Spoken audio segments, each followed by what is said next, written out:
عزیزان محترم، جب ہمیں یقین ہے اپنے وقت کے امام پہ کہ وہ ہمیں دیکھ رہے ہیں، وہ ہماری صداؤں کو سنتے ہیں، وہ ہمارے ہر عمل پہ اپنی نگاہ رکھے ہوئے ہے، اور خود امام کہتے ہیں کہ ہمیں تمہارے احوال، تمہاری خبریں پہنچتی ہیں، اور اگر ہم تمہارے حالات سے باخبر نہ ہوتے تو دشمن تمہیں نوچ ڈالتے۔ عزیزان محترم، ہمارے اعمال امام کی خدمت میں جاتے ہیں۔ بعض جگہ ہفتے میں 2 دفعہ ہے، بعض جگہ ہفتے میں 1 دفعہ ہے، مگر کیا ہمیں اس بات پہ یقین ہے؟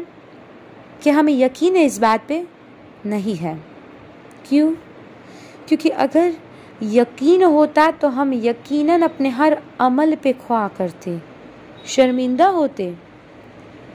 آیت اللہ حسن زادہ عاملی وہ چھٹیوں میں، گرمیوں میں شمال جایا کرتے تھے کہ موسم تھوڑا ٹھنڈا ہے تو وہاں پہ جا کے اپنی تعلیم کا، پڑھائی کا سلسلہ جاری رکھتے تھے۔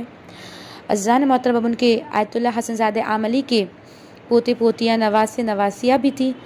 اب جب وہ مطالعہ کر رہے تھے، اب وہاں پہ بچے کھیل رہے تھے، آوازیں نکال رہے تھے، شور کر رہے تھے، تو ایک مرتبہ انہوں نے ڈانٹا، بچوں کو ڈانٹا کہ خاموش ہو جاؤ، چپ ہو جاؤ، اور یہ واقعہ ان کے داماد نے نقل کیا ہے۔ لکھا ہے کہ انہوں نے بچوں کو ڈانٹا کہ تم خاموش ہو جاؤ، چپ ہو جاؤ، دیکھ نہیں رہے میں پڑھ رہا ہوں، عبادت کر رہا ہوں۔ عزیزان محترم، اب انہوں نے جیسے بچوں کو ڈانٹا، پھر اپنے کتاب میں مطالعہ کرنے لگے۔ تھوڑی ہی دیر ہوئی تھی کہ انہیں عجیب احساس ہوا۔ یہ اٹھے، بس پکڑی اور ایک دوسرے شہر جہاں ان کے استاد رہتے تھے، علامہ حسن علی طباطبائی، جو علامہ طباطبائی جنہوں نے تفسیر المیزان لکھی ہے، ان کے بھائی علامہ حسن علی الہی، علامہ حسن الہی کے پاس ان کے گھر گئے۔ دروازہ کھٹکھٹایا۔ اب علامہ حسن الہی نے دروازہ کھولا۔ ایک مرتبہ یہ گھر کے اندر داخل ہوئے، وہاں جا کے بیٹھے۔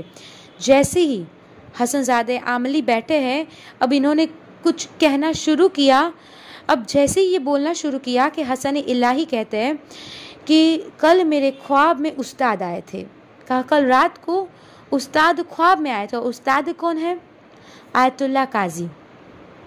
کہا کہ کل رات استاد خواب میں آئے تھے اور کہا کہ حسن زادہ سے کہو کہ کیا وہ اس طرح امام کا انتظار کر رہا ہے؟ کیا کہا؟ کیا وہ اس طرح امام کا انتظار کر رہا ہے؟ پھر دوسری بار وہی جملہ کہا۔ کس نے کہا؟ آیت اللہ قاضی نے خواب میں کہا کہ امام زمانہ نے مجھ سے کہا ہے کہ کہہ دو اس سے، حسن زادہ عاملی سے کہو کہ ایسے میرا انتظار کرتے ہو، اس طرح سے۔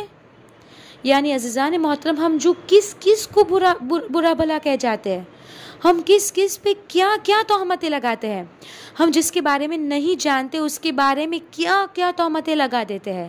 ایسا، وہ تو ایسا ہے، اس نے تو ایسا کر لیا، وہ تو ایسا کرتے ہیں۔ عزو یاد رکھیے، ایسا کرنے والا، کسی پہ ظلم کرنے والا کبھی بھی امام وقت کے ساتھی نہیں بن سکتا۔ اور چھٹے امام کہتے ہیں کہ اگر امام زمانہ کے ساتھی بننا چاہتے ہو، اگر امام وقت کے اصحاب بننا چاہتے ہو تو کریمانہ اخلاق اپناؤ۔ عزیزان محترم، آج ہماری زندگی میں یہ کریمانہ اخلاق کہاں پر ہے؟ ہم تو ہر کسی کے ساتھ نفرت سے دیکھتے ہیں، ہر کسی کے ساتھ غصے سے بات کرتے ہیں۔ عزیزان محترم، ہمارے ڈانٹنے میں اور ایک مرجع کے ڈانٹنے میں کتنا فرق ہے۔ کیا کیا تھا حسن زادہ عاملی نے؟ صرف بچوں کو ڈانٹا تھا۔ ایک مرجع اور ہمارے ڈانٹنے میں کتنا فرق ہے، زمین اور آسمان کا فرق ہے، مگر اس عمل پر بھی اتنا زیادہ کلوز، اتنا زوم کر کے ان کو دیکھا جا رہا ہے۔ کیا کہا امام نے کہ اس طرح تم میرا انتظار کر رہے ہو؟ تو عزیزو، اتنا زیادہ ریلیکس ہے ہم لوگ کہ کوئی ٹینشن ہی نہیں ہے ہمیں۔ عزیزان محترم، زمانہ بہت تیزی سے آخر کی طرف بڑھ رہا ہے۔ اگر عشق ہے امام سے تو یہ کیسا عشق ہے؟ خود ہم اپنے آپ کو دیکھیں، کیسا ہم امام سے عشق کر رہے ہیں۔ عزیزو، اپنے لیے ایک جملہ، اپنے لیے زندہ ہر کوئی رہتا ہے، ہر کوئی اپنے لیے زندہ رہتا ہے، لیکن وقت کے امام کے لیے زندہ رہے تو ہی اصل زندہ ہے۔